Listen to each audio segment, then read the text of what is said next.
Hello everyone and welcome back to my YouTube channel with another useful and informative video. In this video, I'm going to show you how can you hide your apps on iOS 17. If you want to hide your apps on your iPhone, then how can you hide it? So let's start our video without wasting our time.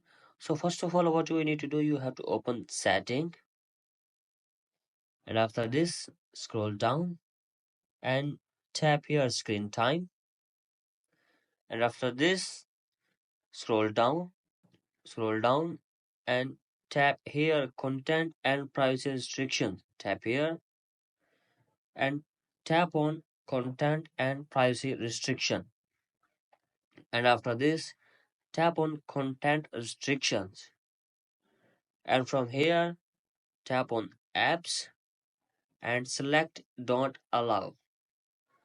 After select don't allow, go back home screen and wait some second. As you can see, my phone apps will be hidden. So guys, that's it for today. Hope this video helps you. If you like the video, please subscribe to my YouTube channel as well. Thank you.